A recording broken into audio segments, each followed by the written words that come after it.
What's going on, everyone? So, what happened to Trae Young potentially going to the Lakers? Now, it was always something that was just kind of like, is this really going to happen? But there was a point where there was a lot of buzz and a lot of just kind of attention on Trae going to the Lakers, right? There was a lot of things that were said that people pointed to. I mean, Kendrick Perkins made a video about him lying on the Lakers and how he basically said point blank that Trae was going to the Lakers, that he was told by him. He didn't say Trae, he said, I can't say who it is, but the way he described it and talked about the star, it was like, okay, it's Trae Young, right? That's literally the only other player it could be, right? So it was just odd that you had all this just smoke of Trae to the Lakers, Trae to the Lakers. He's the third star. He makes sense alongside Anthony Davis, this, that, and the other. And it just completely died, right? I mean, trade talks, period, for Trae Young died.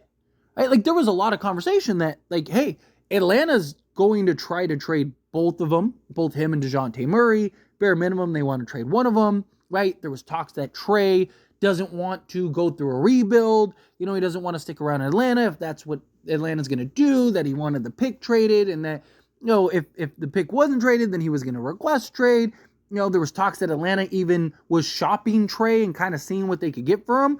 And there were reports that he basically has no market, that no one was willing to go and pony up for Trae. Now, could that be because of what the, Atlanta Hawks were asking for Trae?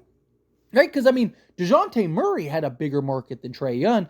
And, there were those rumors that came out, which were first kind of like, really? And then it was like, I guess that kind of makes sense. And then lo and behold, but even DeJounte Murray went for, half of what he was originally expected to go for.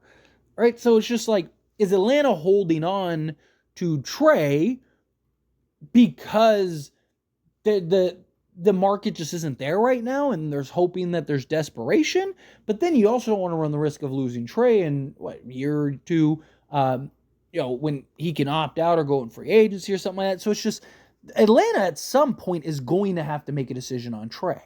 But also with the amount of money that he's making, the type of player that he is, it's tough, right? It's not an easy task, right? There's not many teams that can go and, match his salary player-wise, still maintain an actual roster that is good enough to compete and contend. Oh, and that actually needs somebody like Trae. I mean, most of the teams already have their point guard and already have, either their star guard or they have a guy that they believe will be there, right? And so it's like, how many teams actually need a point guard? And then on top of that, how many teams need a point guard specific like Trae? Now, look, Trae Young and Anthony Davis makes a ton of sense. I mean, Trae even just said on, the Paul George's podcast, although, he was kind of thrown a softball there, but, talking about like who would complement his skill set and stuff like that. And one of the co-hosts was like, oh, Anthony Davis, right? And Trae was like, yeah, that, paraphrasing, but yeah, like for sure he would, type thing. Right? There's just been a lot of talk about that. And the idea was that Trae, yes, him and LeBron could be kind of conflicting, would be a bit of a concern. But LeBron wants to play more off ball. JJ Redick has talked about how LeBron wants to play more off ball. It's just, I just think it's odd that it just, there was the talk and there was a ton of hype about it. And then it was just like, not like, you see things kind of die down. You're like, okay. Like, that's starting to, like, clearly that's not there. But there's not even, like, reports that Atlanta doesn't plan or intend to trade Trae. Like, the only things that there was that, like, he didn't really have a market, right? But the Lakers haven't even inquired about Trae, which I think is odd. Because you'd think that the Lakers would at least, given that, just kind of what the Lakers do, would at least hit up and, say, hey, what do you want for Trae? At least have that initial conversation, right? Because, I mean, the Lakers have been trying to find that star point guard for years, right? I mean, that's why they went and got Dennis Schroeder the first time, and then, Russell Westbrook and D'Angelo Russell and Schroeder again and all, right? Like, they've been trying to find that guy that can come in, and take the pressure off of LeBron as the playmaker. Trae Young could do that. The problem is again, you just have so many fit concerns. One, Trae has not been great off ball. He had that first season when DeJounte came, he actually shot like, I think it was like 56% on catch and shoot three, something like that. It was like a made up number. And then you had that, and then it just like completely faded, and he just was incredibly inefficient. And then, you pair that, having to play alongside LeBron, having to play alongside AD, and then just LeBron and Trae, and their kind of similarities, being on ball, being the playmaker, they're best with the ball in their hands type thing. That's another thing. And then also the type of offense that JJ Redick wants to run. Yes, he wants LeBron to play more off ball, but JJ wants to run a more free-flowing motion offense where it's not one guy necessarily willing and dealing, right? Like, it's not just one guy with the ball in his hands making all the plays. It's more of like, hey, this guy initiates it, whoever it is, and then boom, things just start flowing, right? Things just start happening. That's the idea of the type of offense they want to run, which Trae, it's like, how well could he fit into that type of offense with the guy that is just so used to having the ball in his hands? He's one of the highest usage players really ever, and it's just, it can make things tough. Look, I'm fine with the Lakers not going after Trae. I'm fine with the Lakers not even inquiring about Trae. I do have my concerns and questions. I wouldn't hate if the Lakers got Trae, right? I'm kind of indifferent when it comes to it. I'm kind of like, if it happens, it happens. If it doesn't, it doesn't.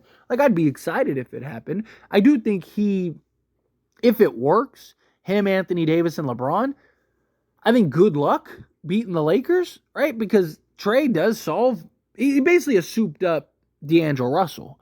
And the Lakers have like a 90% win rate when D'Lo basically puts up Trae numbers. So it's like, adding Trae, I do think that the Lakers, if they could work it out, figure it out, would be ridiculous. But there's also a lot of risks with that. And then you could also run into the potential that you'd be stuck with Trae. But also, Trae is good for not only post LeBron. Like, if the Lakers didn't have LeBron, or say LeBron, had left this offseason, then I'd say, yeah, go and get Trae, right? Go do whatever you can to get him. Because he makes so much sense alongside Anthony Davis. Anthony Davis there's very few guys that can mask Trae Young's ailments, and AD is one of those people.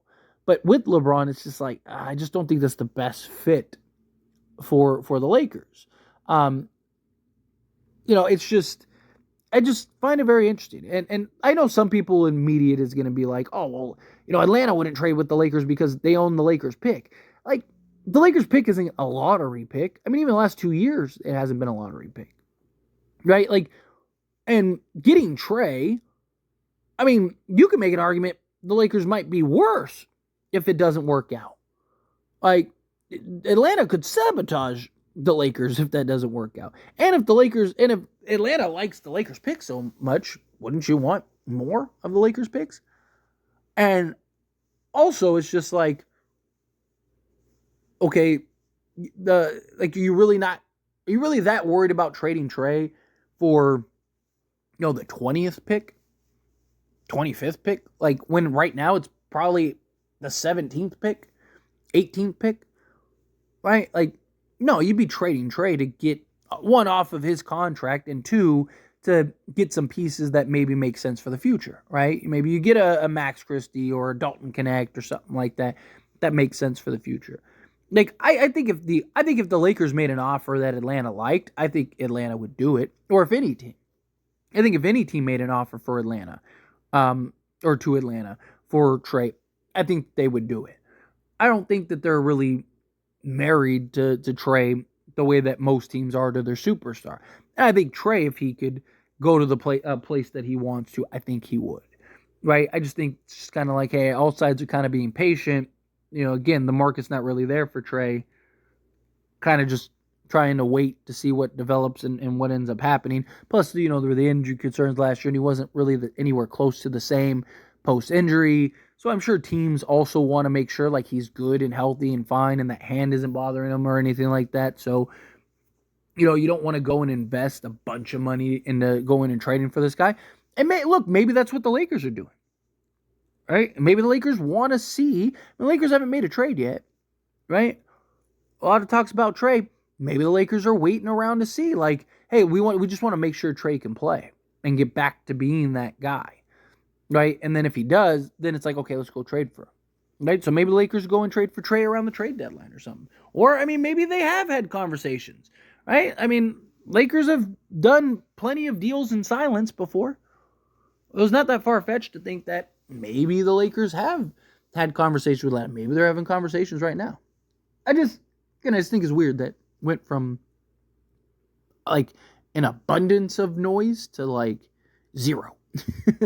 Right? Usually it's like, okay, it kind of trickles and then you eventually fade, right? Like, like even like the Jeremy Grant, like Lakers Jeremy Grant thing was a great. Like there was all these reports, all this news, all this talk about Jeremy Grant, and then it just like, randomly here and there, and then now it's gone static for now, right? It's usually how it goes. Like boom, there's all this reports and hype and talk about a trade, and then it like dwindles down, and then all of a sudden it's like, all right. Where Trae, it was just like, boom, here's an abundance of reports, and then nothing. I think it's interesting. But anyway, as always, this is a discussion. Pass question on you. Let me know your thoughts and opinions down in the comments below. What do you think? How do you feel? What are your thoughts? Do you think that's odd? Do you think no? Do you want the Lakers to get Trae? Do you not? Do you think the Lakers made the right decision staying away from Trae? How do you feel? Whatever your thoughts are, I'd love to hear it. Let me know down in the comments below. That being said, if you haven't liked this video, hit that like button. Helps me a lot. So we enjoy these types of videos, and I truly appreciate it. Not subscribe channel, hit that subscribe button. Turn on the bell notifications. Appreciate y'all. See you in the next one. Thank you.